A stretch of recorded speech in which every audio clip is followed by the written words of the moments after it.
நம்மளை பார்த்துட்டு இங்கே ஒரு பெண் ஒருத்தர் நின்றுட்டு இருந்தாங்க. நம்மளை பார்த்தோன்னே உள்ளே போய் நிற்கிறாங்க.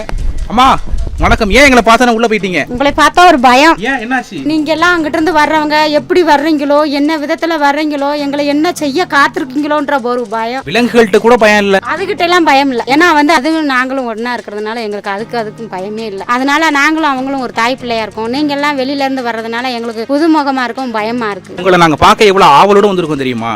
நம்ம மக்கள், நம்ம முன்னோர்கள் அப்படின்னு எவ்வளவு ஒரு பாசமா வந்திருக்கோம். எங்களை பார்த்துட்டு ஓடுறீங்க, நியாயமா இருக்கா? இருந்தாலும் இருந்தது மாதிரியே எங்களுக்கு இன்னுமே அந்த பயம் கொஞ்சம் விட்டு விலகல. ஏன்னா வெளியில வர்றதுக்கு இன்னும் எங்களுக்கு அந்த இது கிடையாது. ஏன்னா வனத்துக்குள்ளே இருந்ததுனால யாரும் புதுசா வர்றவங்களை பார்த்தா கொஞ்சம் எங்களுக்கு கொஞ்சம் பயம். ஏன்னா மக்கள் கிட்ட பேசுறது வைக்கிறது கொஞ்சம் பயமா இருக்கு. உங்களை மாதிரி எங்களுக்கு பேச தெரியாது. ஏன்னா நாங்க கொஞ்சம் வார்த்தைகள் கொஞ்சம் வித்தியாசமா பேசுவோம். அருமையா பேசுறீங்க உண்மையிலே. அம்மா நீங்க பயப்படாதீங்க, நான் உங்க தம்பி மாதிரி, அக்கா மாதிரி. சரி, நாங்க உங்களை ஒண்ணும் பண்ண மாட்டோம். நம்ம மக்களோட வாழ்வியல் எப்படி இருக்கு அப்படின்னு தெரிஞ்சுக்கிறதுக்காக தான் வந்திருக்கோம். இவ்வளவு ஒரு குளிரா இருக்கு, நீங்க எல்லாம் கொடுத்து வச்சு நீங்க உண்மையிலே. ஏன்னா இங்க குளிர் தானே எங்களுக்கு எப்பயுமே அது எங்களுக்கு இந்த நெருப்பு ஒன்று மூட்டுவோம். அது இப்ப கிடையாது.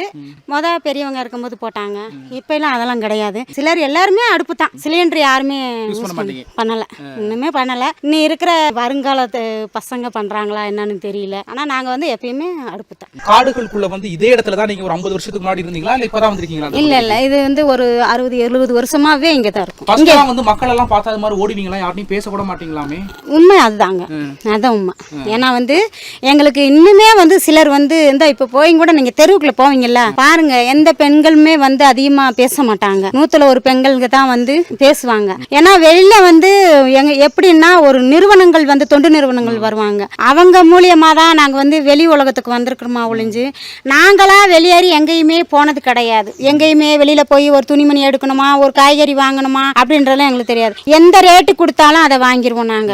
எங்களுக்கு அந்த இதுதான் எங்களுக்கு இன்னுமே அந்த இது மனப்பான்மை எங்களுக்கு அது போய்கிட்டு தான் இருக்கு. நான் வெளியில போய் வாங்குறதுக்கு எல்லாமே கொஞ்சம் பயக்குறாங்க. ஏன்னா அதை நடந்துருமோ இது நடந்துருமோ அப்படிங்கிறாங்க. ஏன்னா காட்டுக்குள்ளே இருந்ததுனால இந்த ரேடியோ ஒண்ணுதான் இருந்துச்சு. இப்ப செல்லு, டிவி எல்லாமே வந்துருச்சு. அதனால சிலர் என்ன நினைக்கிறாங்கன்னா, மற்ற வீட்டுக்கு போகும்போது எங்களவே நான் ஒரு கொள்ள பேர் குடியானவங்க வீட்டுல போய் டிவி பார்த்துருக்கோம். டிவி பார்க்கும்போது என்னத்துக்கு இவங்க சாதி விட்டு சாதி இவங்க நம்ம வீட்டுக்குள்ள உட்காராங்கன்ற பேசிலாம் பேசியிருக்காங்க. இருக்குங்க, அதெல்லாம் இருக்குங்க, எல்லாமே எல்லாம் உண்மையா இருக்குங்க.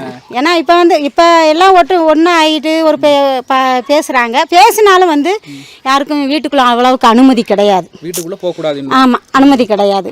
நல்லா அவங்க வீட்டுக்கு வேலைக்கு போறவங்களா இருந்தா தான் அந்த ஒரு ஆளை மட்டும்தான் விடுவாங்க. எல்லாத்தவங்களும் விட மாட்டாங்க. எப்படி இந்த பகுதிக்கு எப்படி உங்க கூட அப்பையில இருந்து இருக்காங்களா இல்ல புதுசா இல்ல, அப்ப இருந்து இருக்கிறவங்களும் இருக்காங்க. அப்ப இருந்தவங்கள பெரியவங்க எல்லாம் செத்துட்டாங்க. அந்த சின்னவங்க இருக்கிறவங்க கொஞ்சம் எல்லாம் டீசென்ட் பாக்குறாங்க.